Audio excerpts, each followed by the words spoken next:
De Papo com Cidinha, desta vez tem ao meu lado uma professora do Serviço Social. É do Departamento do Serviço Social e vai abordar conosco a questão do 13 de maio.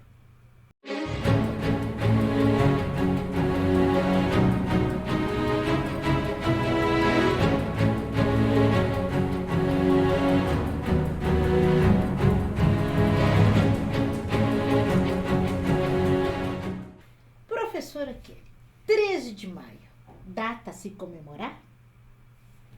Data-se a repensar um processo histórico que, embora aparentemente tenha libertado os homens e as mulheres negras, contribuiu também para um processo de marginalização, né? Abdias Nascimento costuma perguntar: como é que foi o dia 14 de maio, né? Tem a abolição, mas não tem condições objetivas, né, para a manutenção da vida e da sobrevivência da população negra desde 1888, né?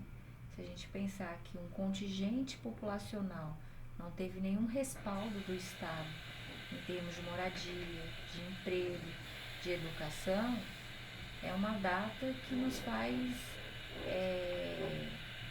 regredir aí em 2 séculos e pensar o que mudou, o que é possível mudar, como é que essa população precisa ainda se organizar e fazer com que um decreto não seja simples um aceno no papel, mas uma realidade objetivada que dê qualidade e possibilidade de vida da maioria da população brasileira. A senhora falou uma palavra, marginalização. Hoje, ela está em evidência ou ela já foi extinta? De forma nenhuma foi extinta, né? Se a gente for pensar as condições da população negra, da juventude nas periferias, né? Que são a maioria da população que morre pelas balas encontradas, né? A gente, o serviço social costuma dizer, não é uma bala perdida, porque uma bala perdida ela se esvairia no ar. Uma bala achada encontra um corpo. E esse corpo, na maioria das vezes, ele tem raça, ele tem cor, ele tem gênero, ele tem classe social. Então a gente ainda vê aí um contingente da população, sobretudo jovem, ora sendo morta, ora sendo encarcerada, né? Um encarceramento em massa por um processo de falta de acesso à educação, ao trabalho, à moradia, ao lazer. As comunidades periféricas, elas são destituídas de coisas mínimas, né? Como escolas de ensino fundamental, creche, postos de saúde, né? Tudo aquilo que possibilitaria aí diminuição das vulnerabilidades sociais, econômicas e políticas para a população negra. Na medida em que não tem, continuamos ainda à margem, sim, da sociedade e num processo de marginalização, de não nos colocar no centro das políticas públicas, no centro da reparação histórica que o Estado precisa fazer. Essa reparação, quando só fala uma reparação histórica, a dívida que o Estado contraiu junto a esta comunidade negra é grande e dificilmente ele conseguirá pagar. Dificilmente ele irá conseguir pagar, sim, né? Mas ainda que ele não consiga pagar na sua totalidade, não dá para ele fazer políticas públicas focais, segmentadas, residuais, dando migalha para a população pobre e preta do Brasil, né? Então, assim, uma política de distribuição de renda e não de redistribuição, como o Bolsa Família, por exemplo, né? O Bolsa Família ele tem uma renda per capita aí de quase R$ 150 por pessoa na família. R$ 150 não compra um gás, né? Um botijão de gás. R$ 150 não paga energia elétrica. R$ 150 não paga um aluguel. Pensa aí nas condições de uma família hoje brasileira com 4 membros, a gente vai ter aí um salário mínimo em torno de R$ 1.600 e ainda que essa população, né, ela acesse aí uma política de redistribuição, ela não tem as suas condições mais triviais, que é comer, vestir, dormir, saciadas, né?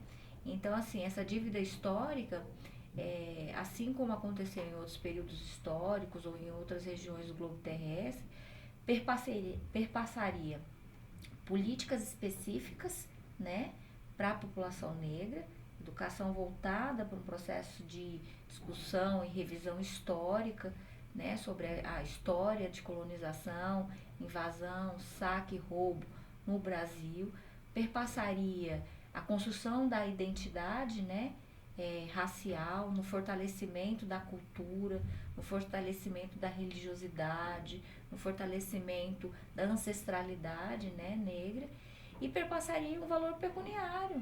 Assim como houveram outros processos históricos, né, mundial, de ressarcimento por conta do genocídio, eu acho que seria importante o Estado brasileiro começar a pensar em pagar financeiramente, porque se o Brasil é do tamanho que é e é a oitava potência mundial hoje, ele só se constituiu enquanto oitava potência mundial acima do trabalho escravizado, acima do tráfico da população negra, da captura, né, da dizimação, da expropriação do trabalho da população negra. Então eu acho que o movimento negro, eu acho que a representação executiva, legislativa, precisa pensar nessa reparação histórica, uma coisa que o movimento negro desde 1970 tem trazido e que algumas vezes por conta de políticas residuais a gente acaba meio que se desfocando, se desviando, né, da centralidade da questão, né? Esse país foi erguido com suor e sangue negro. Por exemplo, essa data, tem por que comemorar? Acho que comemorar em si, não, mas tem como constituir um marco de resistência, né, da população negra. Como eu te disse, assim, os negros foram jogados, lançados, né, na constituição das cidades aí, no século XIX, sem nenhuma possibilidade de subsistências. Mas ainda assim conseguiram sobreviver, resistir. Então a história ela precisa ser recontada a partir dessa perspectiva de resistência.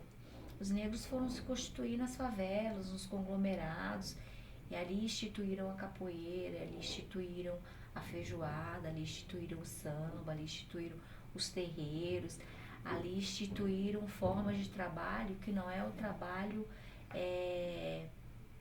premiado pela perspectiva capitalista de exploração do homem pelo homem, mas a perspectiva do mucambo, uma coisa que já vinha do aquilombamento, né?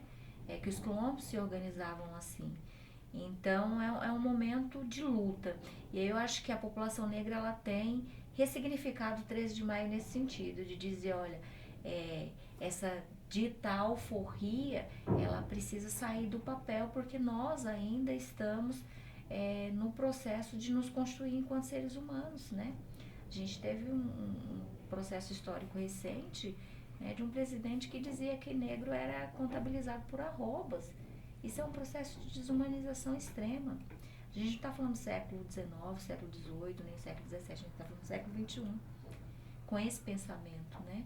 Então, assim, é preciso que a gente tome as ruas, que a gente reorganize esse 13 de maio para poder mostrar como acontece aqui em Uberaba, as congadas, os negros que foram para a Guerra do Paraguai, como é que eles se organizam a partir das congadas, né, para poder evidenciar ali que eles contribuíram para o processo, inclusive, de autoabolição, né? Não foi algo concedido, foi algo conquistado, e foi conquistado, inclusive, com muita resistência. O Clóvis Moura tem um livrinho pequeno que chama Quilombagem, e ele fala, olha, o Estado brasileiro teve que fazer a abolição, não é porque a Princesa Isabel ela é benevolente, havia uma pressão dos negros na organização do quilombo, né? E aí o Estado ele se amedronta quando a gente está organizado. O Estado se amedronta quando a gente consegue fazer frente ao poderio bélico dele.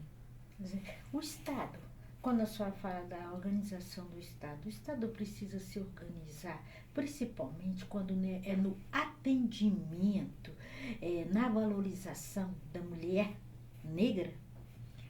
Isso sem dúvida, né? Dentro das escalas de opressão, a gente tem aí as mulheres negras, sobretudo as retintas, né?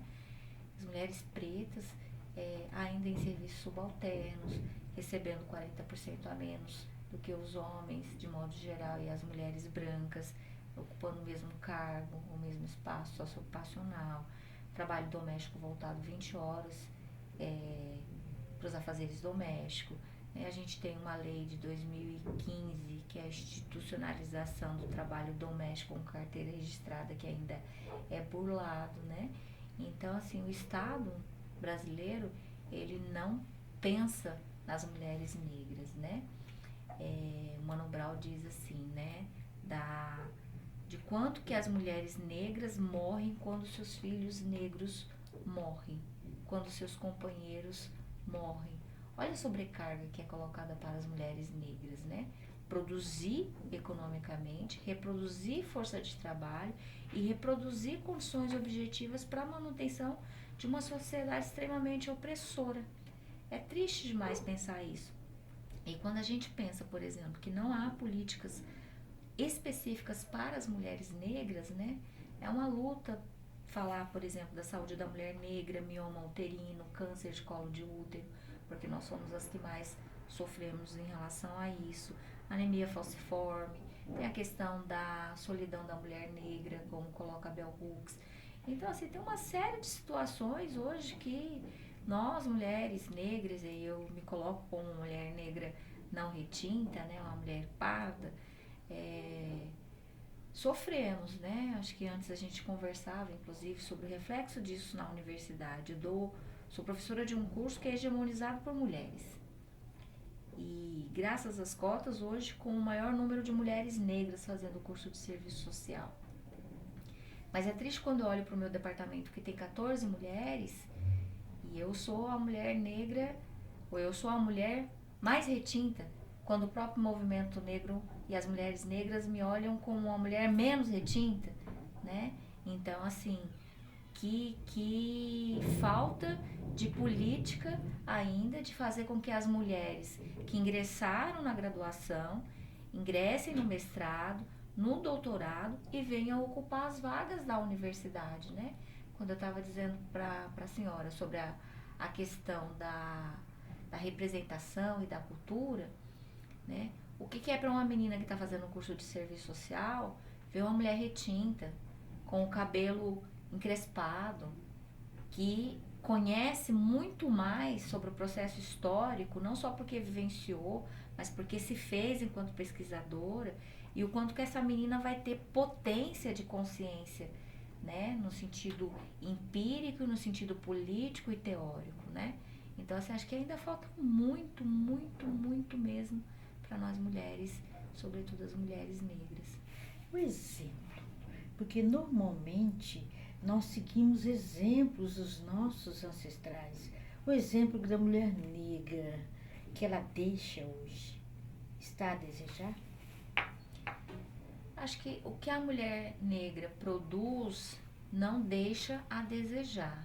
Eu acho que tem uma força do sistema patriarcal, do machismo, do sexismo, para apagar essa resistência. Eu acho que na mesma medida em que as mulheres negras são as mais oprimidas e exploradas nesse sistema, também são as mais resistentes, né? São as mais resistentes, e eu não estou dizendo no sentido de que devam se colocar de forma resiliente e aguentar ou engrossar o couro, como a gente costuma dizer no movimento de rua, né? Muito pelo contrário. Acho que falta um processo de reconhecimento e de visibilidade, né? Do que as mulheres negras têm produzido, o que as mulheres negras têm feito, né? O que as mulheres negras têm deixado e construído para esse país, né? Se a gente pegar das amas de leite até as representações, né, das deputadas, das senadoras, né, como a Benedita da Silva, que é uma mulher histórica no fazer político, tem aí uma história de recolocar condições objetivas para as mulheres negras. Mas assim, um mundo embranquecido, né, de homens e mulheres brancas que estão acostumados com as mulheres negras servindo na casa grande, servindo nos grandes bairros, tomando conta dos seus filhos ainda hoje, qual a intenção de libertar e de dar visibilidade para mulheres potentes como você.